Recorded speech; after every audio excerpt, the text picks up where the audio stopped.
Sindh board matric class और इसकी exercise 11.1 को हम सॉल्व करेंगे, जिसका क्वेश्चन नंबर जो 1 है उसका पार्ट नंबर 5 आपसे मैं डिस्कस करूंगा, जिसमें हमने डिफाइन करना है और साथ में हमने डायग्राम ड्रॉ करनी है किसकी जी, half plane and its edge की।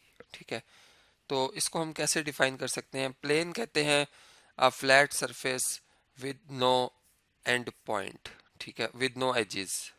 ठीक, तो अब अगर हम प्लेन का हाफ डिफाइन करना चाह रहे हैं तो हम यूं उसको डिफाइन कर सकते हैं कि a line which divides the plane into two half, the one part on one side is known as half plane। मतलब हम इसको इस तरीके से डायग्राम के थ्रू समझ सकते हैं कि फॉर एग्जांपल अगर ये एक प्लेन है, ठीक है, प्लेन जो ज्योमेट्री में प्लेन की डेफिनेशन है उसके हिसाब से तो इसके एजेस नहीं है, ठीक है, प्लेन के एक फ्लैट सरफेस है, टू डायमेंशनल फ्लैट सरफेस।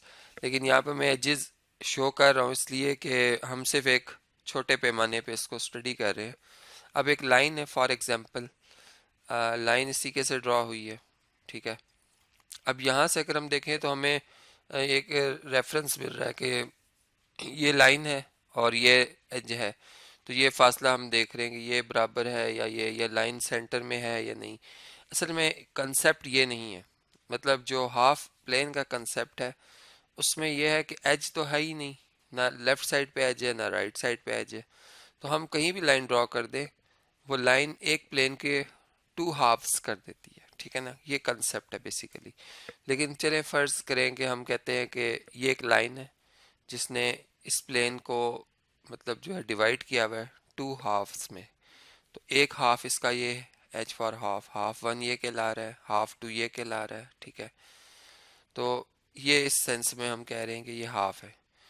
और अगर हम इसका एज देखें तो चूंकि एक प्लेन का कोई एज नहीं, ओ सॉरी, एक प्लेन का जो है कोई एज नहीं है, ठीक है, लेकिन जब हाफ प्लेन किया जाएगा तो उसका जो एज होगा वो ये लाइन होगी, ठीक है। ये एज जो है ये बेसिकली इस हाफ प्लेन का भी एज है और कोई इसका एज नहीं है। मतलब ये जो हमें येलो कलर में बाउंड्री नजर आ रही है ये एज नहीं है हाफ प्लेन का, ठीक है, ये हाफ प्लेन है। और इसका एज अगर हम कह सकते हैं एज, तो वो ये लाइन हो सकती है, क्योंकि ये लाइन कंफर्म है कि एक लाइन ने दो मतलब एक दो हाफ में एक प्लेन को डिवाइड किया हुआ है, तो ये हाफ प्लेन है। और इसी तरीके से ये सेकंड हाफ प्लेन है, ये भी हाफ प्लेन है, ठीक है। और इसका भी यही एज है जो यहाँ पे शो हुआ हुआ है। इसका मतलब ये कौन सा एज है, कॉमन एज, इन दोनों प्लेन्स का ये कॉमन एज आ गया है, ठीक है जी। और अगर हम यूं कहें कि अगर दो पॉइंट्स जो हैं पी और आर एक ही हाफ लेन पर हैं, तो इसका मतलब कि ये सेम साइड पर मौजूद है, on the same side of L. यानी अगर ये लाइन एल है और मैं एक पॉइंट पी सेलेक्ट करता हूँ और एक क्यू सेलेक्ट करता हूँ, ठीक है, और इन दोनों को आपस में इन पॉइंट्स को ज्वाइन कर देता हूँ, तो मैं देख रहा हूँ कि ये लाइन जो पी क्यू मुझे लाइन सेगमेंट नज़र आ रही है ये इसी प्लेन के अंदर है, इसी एक हाफ के अंदर है। तो इसका हम कह सकते हैं कि ये जो लाइन है, चूंकि इसका कोई भी पॉइंट इस पी क्यू में नहीं आया, इट्स मीन कि ये इस लाइन के एक साइड पर है। अब ये लेफ्ट साइड पर है या राइट साइड पर है वो हम यहाँ से देख के अंदाज़ा लगा रहे हैं कि इस टाइम ये इसके राइट साइड पर है इस लाइन से पॉइंट्स। और अगर हम क्यू और या चलें क्यू हम ऑलरेडी लिख चुके, आर एंड एस दो पॉइंट्स ले लेते हैं और इनको ज्वाइन करते हैं, तो अब देखें कि ये दोनों पॉइंट्स इस प्लेन के थे और इनको ज्वाइन करने से इन्फिनाइट मैनी पॉइंट्स आए हैं, इस हाफ प्लेन के आए हैं, ठीक है। इस लाइन का एल लाइन का कोई भी पॉइंट इस जो लाइन सेगमेंट है इसकी इंटरसेक्शन में नहीं आया। इट्स मीन कि हम कहेंगे कि ये जो पॉइंट है ये इस लाइन के लेफ्ट साइड के पॉइंट है, यानी एक ही प्लेन पे आ रहे हैं, एक ही हाफ प्लेन पे आ रहे हैं, लेकिन वो लेफ्ट हाफ प्लेन पे आ रहे हैं, ठीक है। और अगर हम यूं कहें कि दो पॉइंट्स हैं, जैसे यहाँ पर हमें नज़र आ रहा है कि ये Q है और ये S है, और अगर मैं इनको आपस में ज्वाइन कर लेता हूँ, फॉर एग्जांपल S को और Q को इस तरीके से, अब ये पॉइंट ऐसा पॉइंट है जो कि लाइन का भी पॉइंट है। तो इसका मतलब ये हुआ कि ये पॉइंट अब S और Q मतलब यहाँ देखने में तो नज़र आ रहे हैं हमें, और हम कंसेप्ट वाइज भी कह सकते हैं कि ये दोनों पॉइंट एक एज के नहीं है, ठीक है, यानी कि ये लाइन के ऑपोजिट साइड के पॉइंट हैं। मतलब ये जो लाइन आपको लाइन एल नज़र आ रही है ये उसके ऑपोजिट साइड पे आ रहे हैं पॉइंट। एक पॉइंट अगर राइट साइड पे तो दूसरा लेफ्ट साइड पे होगा। तो इस तरीके से ये बात भी हम अंडरस्टैंड कर सकते हैं। अब इसके बाद एच बी और हाफ दोनों मतलब जो बात है हाफ प्लेन की और एच की, वो हमने यहाँ से कंसेप्ट काफ़ी डिटेल में स्टडी किया है। और इसकी डेफिनेशन के लिहाज से हम यूँ कह सकते हैं कि चलें इसको हम लिख लेते हैं कि if a line L, a line L on a lies on a plane, lies on a plane, ठीक है। प्लेन को हम कोई भी नाम अल्फा दे देते हैं कि ये अल्फा एक प्लेन है, ठीक है। और फिर हम ये कहते हैं then the line L, then the line L, ये जो लाइन हमने प्लेन में रखी है ड्रॉ की हुई थी, पार्टीशंस द प्लेन,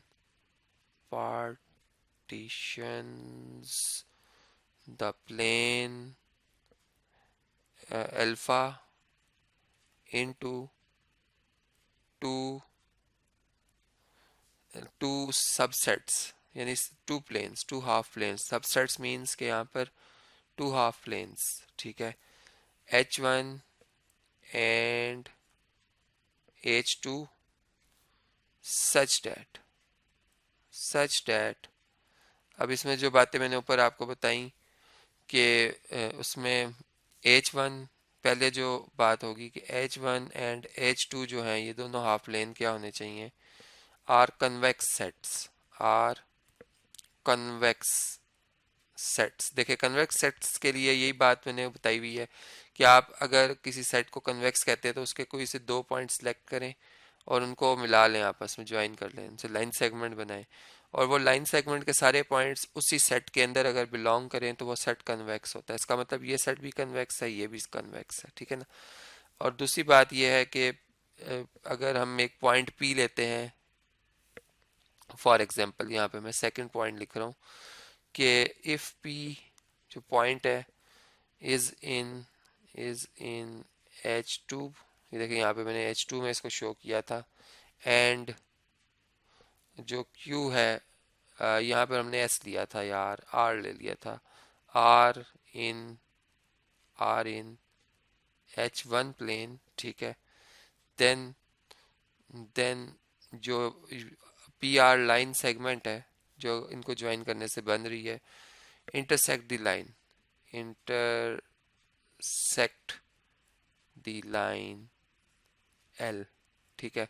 तो वही बात हमने यहाँ से भी देख ली थी कि दोनों बातें जो है वो होल्ड कर रही हैं। तो इस तरीके से ये कंसेप्ट जो था वो हम अंडरस्टैंड कर सकते हैं। अब जो नेक्स्ट डेफिनेशन आ रही है, पार्ट आ रहा है एक्सरसाइज, यानी क्वेश्चन नंबर 1 का पार्ट नंबर 6, वो आपसे डिस्कस करता हूँ। इसमें हमने डिफाइन करना है एंगल को।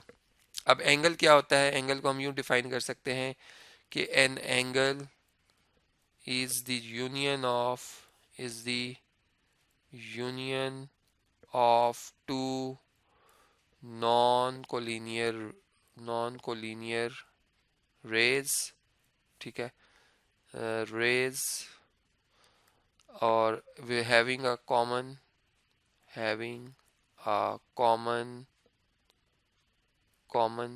end point।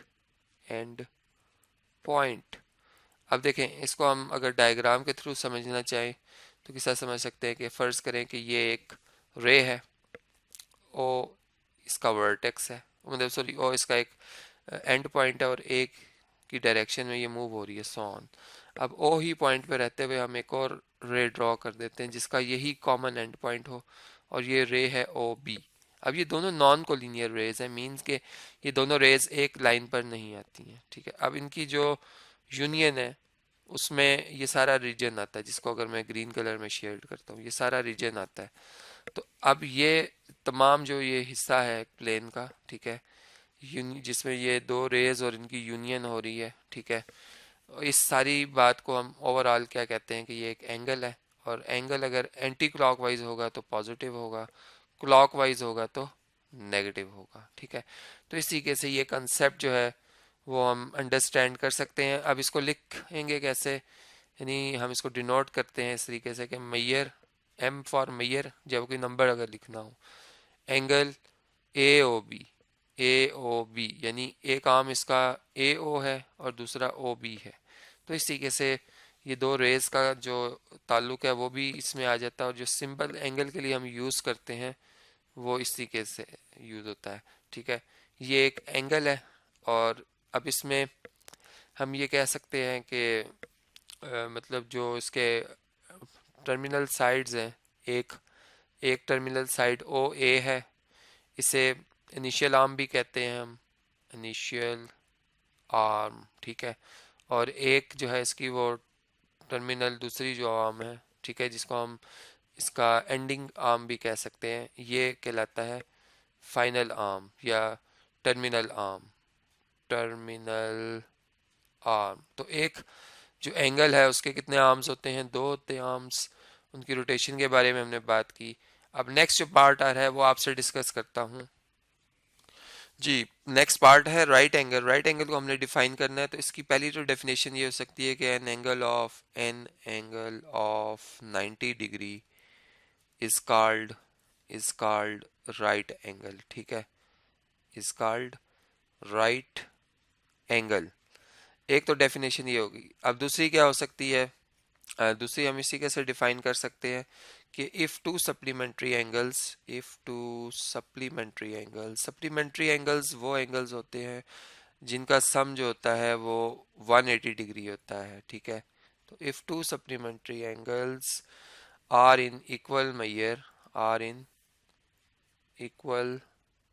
मैयर्स, ठीक है, इन दोनों अगर यानी बराबर हों, then each of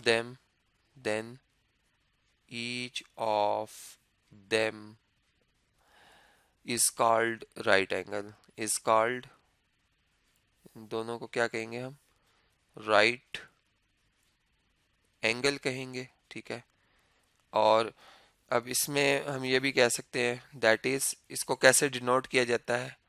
that is degree measure of each angle is 90 degree, जो कि मैं ऑलरेडी आपको ऊपर बता चुका हूँ।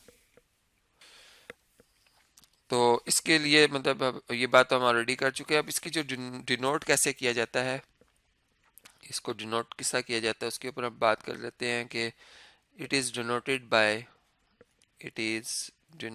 बाय इसके लिए जो ज्योमेट्रिकली हम बनाते हैं एक डायग्राम, वो इस तरह से होती है। कॉर्नर बनाते हैं, ठीक है, और उसमें इस तरीके से हम ये कॉर्नर एंगल बना देते हैं। ठीक है, तो ये रिप्रेजेंट करता है राइट एंगल को। ठीक है, या इसकी अगर एक और डायग्राम देखेंगे, एक हम कहते हैं ये लाइन है। ठीक है, इस तरीके से इसको कोई भी नाम दे दें, for example D A line है ये। ठीक है, और अब एक पॉइंट इस लाइन का सिलेक्ट किया जाता है बी, कहीं भी, और उस पर एक परपेंडिकुलर थ्रो कर दिया जाता है, यानी कि इस लाइन को हम कह देते हैं कि ये बी सी लाइन सेगमेंट है या रे है बी सी। ठीक है, जिसका एक एंड पॉइंट जो है वो बी पॉइंट है, और ये सो ऑन ऊपर जा रही है।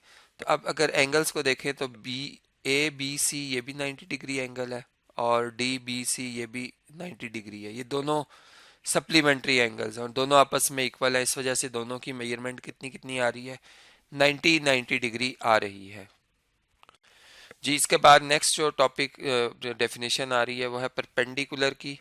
तो परपेंडिकुलर को हम कैसे डिफाइन कर सकते हैं? हम कहेंगे कि टू लाइंस, ठीक है, टू लाइंस, रेज और सेगमेंट्स भी हो सकती हैं, रेज और सेगमेंट्स, यानी line segments are set to be perpendicular, are set to be perpendicular के लिए ये वाला सिंबल यूज करते हैं, on each other, on each other if they form a right angle, if they form a right form a right angle। ठीक है ना, यानी दो लाइंस आपस में परपेंडिकुलर तब होंगी जब वो 90 का एंगल बना रही होंगी, और अदरवाइज वो परपेंडिकुलर नहीं है।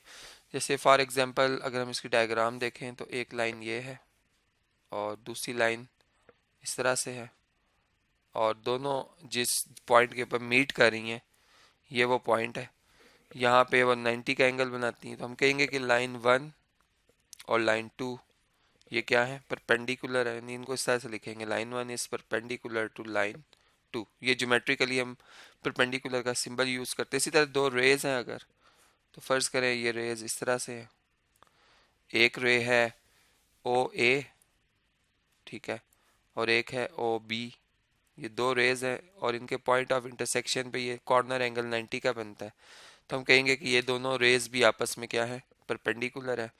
या थर्ड डायग्राम ये हो सकती है कि एक लाइन सेगमेंट है इस तरह से और एक और लाइन सेगमेंट है इस तरह से, और इस लाइन सेगमेंट को मैं कह देता हूँ कि ये ए बी है, इस तरह इसको हमने ड्रॉ किया हुआ है, और एक ये है सी डी लाइन सेगमेंट, और डी इनका पॉइंट ऑफ इंटरसेक्शन है जिसपे के कॉर्नर एंगल बन रहा है 90 डिग्री का। तो तब भी हम ये कह सकते हैं कि दोनों लाइन सेगमेंट जो हैं, यानी ये line segment A B is perpendicular to line segment C D, इस तरह से लिखेंगे। यहाँ पे लिखेंगे ओ ए इज, जो रे है O A is perpendicular to O B ray, ठीक है। तो ओवरऑल हम परपेंडिकुलर का जो कंसेप्ट है वो अंडरस्टैंड जो है वो कर सकते हैं जी। इसके बाद जो नेक्स्ट डेफिनेशन है वो है कॉन्ग्रुएंट एंगल्स की। तो इसको हम यूँ डिफाइन कर सकते हैं कि टू एंगल्स, या अगर हम दो से ज़्यादा की भी बात करें तो कंसेप्ट यही आएगा, with the same measurement, with the same measurements या मेजर, ठीक है, with the same measure are called congruent angles, ठीक है। अब कॉन्ग्रुएंट एंगल्स जो हैं उनको हम कैसे रिप्रेजेंट करते हैं, उसका सिंबल क्या है। कॉन्ग्रुएंट का सिंबल तो आप जानते हैं कि वो क्या होता है, कि इसमें इक्वालिटी का साइन भी आता है और सिमिलरिटी का भी साइन आता है। तो ये जो सिंबल है ये कॉन्ग्रुएंट का सिंबल है, ठीक है। अब कॉन्ग्रुएंट एंगल्स क्या, एंगल्स का सिंबल अभी हमने स्टडी किया था, तो हम इसको यूं कह सकते हैं कि इट इज़ डिनोटेड बाय, या it may be noted that, it may be noted that, noted that, क्या हमने नोट किया इसमें कि जो एंगल है, अगर फर्ज करें दो एंगल है और हम कहते हैं कि इनकी मेजरमेंट्स आपस में इक्वल है, एक एंगल है एंगल पी क्यू आर और दूसरा एंगल है angle, major angle A B C, ये दोनों मेजरमेंट में इक्वल है, तो हम ये कहेंगे कि ये कॉन्ग्रुएंट है, ठीक है। या हम इसको इसी स्टेटमेंट को ऐसे भी लिख सकते हैं कि एंगल पी क्यू आर, अब यहाँ पे चूंकि हमने मेजरमेंट लिखा था इसलिए हमने इक्वालिटी का साइन पुट किया, लेकिन जब हम मेजरमेंट नहीं लिखेंगे तो हम यहाँ पर कॉन्ग्रुएंसी का जो सिंबल है वो यूज करेंगे, इस congruent to angle A B C. तो ये दोनों जो है म्यूचुअली इक्विवेलेंट स्टेटमेंट्स हैं, ये दोनों म्यूचुअली इक्विवेलेंट स्टेटमेंट्स हैं, इसको याद रखिएगा। अब हमने एक इसमें जो बात नोट की है, कुछ पॉइंट्स कॉन्ग्रुएंट एंगल के हवाले से देखे हैं कि एक स्टेटमेंट तो हम ये देख रहे हैं कि every angle is congruent to itself, every angle is congruent to itself, ठीक है। यानी अगर हम इनकी डायग्राम बना लें एंगल्स की, चूँकि ये भी इस क्वेश्चन का हिस्सा है, तो अगर फर्ज करें कि ये एक एंगल है, एंगल ए, मतलब ये इसका ए पॉइंट है, ये रे में ड्रॉ कर देता हूँ ओ, और ये बी पॉइंट है यहाँ पे, और इस तरीके से ये एंगल ड्रॉ हुआ हुआ है। ये फर्ज करें एंगल ए ओ बी है, तो दूसरा एंगल जो है इसी को मैं कॉपी कर लेता हूँ, चूँकि कंसेप्ट यही है कि वो एंगल दोनों बराबर होने चाहिए, एग्जैक्ट बराबर होने चाहिए, ज़रा सा भी फ़र्क नहीं होना चाहिए। बस यहाँ पर जो पॉइंट्स लिखे हुए हैं उनको हम बदल देते हैं, तो इसको हम बदल देते हैं, ठीक है। और हम ये कहते हैं कि ये जो पॉइंट है, जैसे यहाँ पे पी क्यू आर कहा गया था, तो फर्ज कर लेते हैं कि ये पी है, ये क्यू है और ये आर है, तो ये दोनों एंगल्स क्या हैं आपस में, कॉन्ग्रुएंट है। तो ये इनकी डायग्राम जो है हम अंडरस्टैंड कर सकते हैं। तो इसी तरह से हम एक और जो हमने इसमें बात नोट की है कि कॉम्प्लीमेंट्री जो एंगल्स हैं, या complement of congruent angles are congruent, या supplementary of congruent angles are congruent. तो ये बातें वो हैं जो कि हमने ऑलरेडी मतलब जो है वो पढ़ी हुई हैं, लेकिन यहाँ पर मैंने आपसे सिर्फ चूँकि कॉन्ग्रुएंट एंगल्स के हवाले से बात हुई तो आपसे डिस्कस की, ये डेफिनेशन का ऐसा नहीं है, जस्ट एक रिवीजन के लिए बात की थी आपसे। तो इस वीडियो को मैं कंटिन्यू कर रहा हूँ नेक्स्ट वीडियो में, जिसमें मैं फर्दर जो इसके पार्ट्स आ रहे हैं, नेक्स्ट पार्ट्स आ रहे हैं इस क्वेश्चन 1 के, वो आपसे डिस्कस करूँगा।